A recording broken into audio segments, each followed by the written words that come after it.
Good evening, good evening, good evening, good evening, good evening.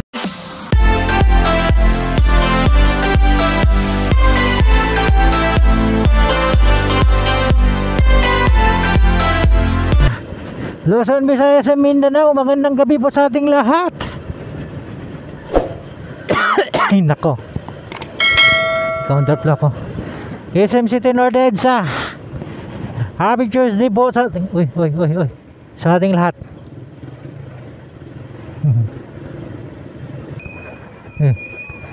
Good evening po muli. Happy Tuesday po sa ating lahat. Bagong Pag-asa Road at ito. Bagong Pag-asa Road, Quezon City. So muli, nagbabalik na naman tayo sa mga ilang araw na hindi tayo nakapag-upload. Na meron lang akong share mga ka-ride, no? So motovlogger daw ay isang uri ng vlog na yung hindi ka matutuwa, hindi ka ma-enjoy. Kasi nga wala silang ibang nakikita, ano, kundi kalsada lang at naririnig nga yung nagsasalita sa likod ng camera. Boring daw panoorin yung motovlogger. Although may mga kanya-kanya naman tayong ika nga kasiyahan. So kanya-kanya naman tayong bit, no, sa pagbablog. So although may mga nasanay na siguro sa iba kasi marami naman tayong mga motovlogger ngayon sumikat na rin, no, katulad nila ni Boss Red, no, sila Jawa Motovlog, Motoronda, ang ating magiting na pulis, si GDTV Katagumpay, no, nagmo-motovlog. So yun nga, meron namang iba't ibang gusto yung ating mga viewers may mga kanya-kanya naman tayong gusto So ang hindi natin sila masisisi. So sa pagbablog kasi hindi lang naman para magustuhan tayo ng tao kasi enjoyment yan yung motovlog, mostly sa mga motovlogger na mararating yung mga lugar na hindi pa narating, di ba? May mga lugar na hindi natin narating dahil sa mga motovlog o rider nararating. So ika nga happiness, no, hindi lang naman kaya tayo nagbo-vlog dahil para magustuhan tayo ng tao, kasi siyempre kaya nga tayo, di ba, nagbo-vlog. Pero ang masaya kasi, ang maganda, masaya ka sa ginawa mo, masaya ka sa pagmumotovlog mo, masaya ka sa pag-share mo habang ikaw ay ika nga nasa kalsada, no. Ang mahalaga mga ka-ride ay masaya tayo sa ginagawa natin, hindi lang naman dahil sa pagmumotovlog, kundi sa lahat ng aspito ng mga YouTuber, mga vlogger, kung paano man nila ika nga ini-entertain yung mga tao, mga viewers. Kanya-kanya, no, iba't ibang way tayo kung paano nga ika nga mapasaya o baga magkaroon ng interest yung mga viewers na ito maganda to, panoorin natin to. So hindi lang naman tayo nagbabase sa nito hindi naman tayo iga nga, hindi lang ito yung dahilan kung bakit tayo nagmumotovlog, di ba? Iga nga happiness no, dito tayo naging masaya. Basta ang importante hindi naman tayo nakapanakit, wala tayong taong inaapakan, no, wala tayong sinasaktang tao kasi nga motovlog lang naman tayo no. So saka may kanya-kanyang may karapatan yung mga tao kung sino yung gustuhin nilang manood, no? Lalo sa panahon ngayon, ang dami ng mga vlogger, kanya-kanyang mga vlogger, kanya-kanyang paraan kung paano sila mapansin, paano sila makilala sa mga tao, para sila maka-earn ng maraming subscriber, maraming viewers.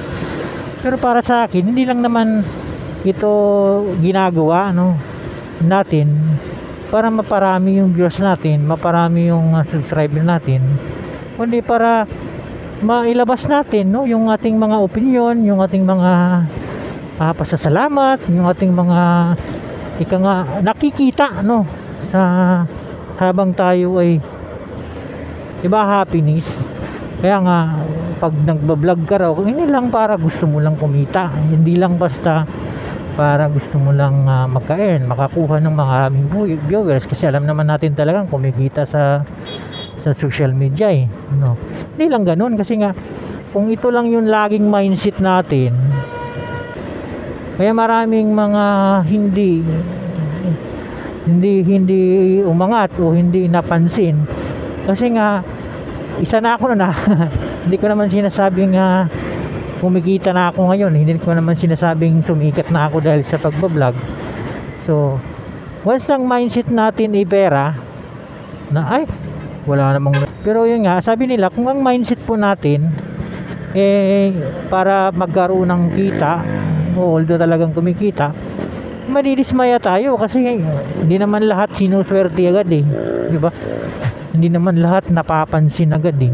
Lalo yun nga, paswertihan lang yan eh, di ba? Kung time mo talagang sumikat o mapapansin, kahit anong gawin mong vlog dyan, kahit wala pang kwenta yung mga vlog mo dyan, nagsasalita, nagdadakdak ka na dyan, kaya talagang mapapansin ka. Kaya nga, ginawa natin to hindi lang para sa lagi natin isipin na ginawa natin to hindi para lang kumita ng pera, para hindi tayo madidismaya kapag hindi natin naabot yung gusto nating maabot, hindi natin nakukuha yung gusto nating makuha, nadidismaya tayo kasi nga gusto nating kumita ng pera, gusto nating mag-earn ng pera. Oo nga, sino namang hindi gustong kumita ng pera? Isa din naman sa dahilan kung bakit nag-YouTube tayo, dahil para gustong kumita. Pero kung doon na lang tayo nakatuon sa maraming views, madidismaya nga tayo kasi nga pasirtihan lang. Sa motovlogger, parang i-enjoy mo lang yung ginagawa mo. Yun yung mahalaga sa lahat no? Na masaya ka sa ginagawa mo, na natutuwa ka sa ginagawa mo. Yun lang naman talaga ang pinakadabis dun eh. So willing kang mag-antay kung kailan ka mapapansin, willing kang mag-antay, magtiyaga. Yun yung pinakadabis sa lahat pag once na pumasok pa sa mundo ng social media. Maging handa ka sa lahat. Posibleng hindi ka mapansin, hindi ka magugustuhan.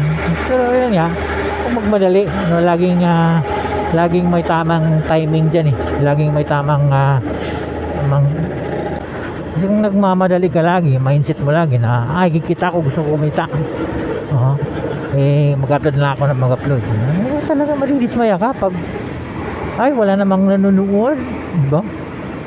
Kaya mas maganda, kaya mo ginawa to hindi lamang para kumita ka, kundi para mag-enjoy ka, makakarating ka sa lugar na kung saan hindi mo napupuntahan, malalaman mo yung lugar na hindi mo alam na may lugar palang ganoon, di ba? Enjoyment, di ba? Motovlog, enjoyment. Marami kayong sumikat ngayon ng mga motovlogger, kaya huwag nyong binabasta-basta yung mga motovlogger. Nagmamadali si sir. So sa gitna ng kalsada, mag-ingat po tayo, mapagbigay, mahinahon. Yun yung pinakamahalaga. Kasi para maiwasan natin yung banggaan sa kalsada. Di ba, Red? Maraming salamat po. Ingat po tayo sa lahat. God bless po. Bye bye. Road Rider Motovlog.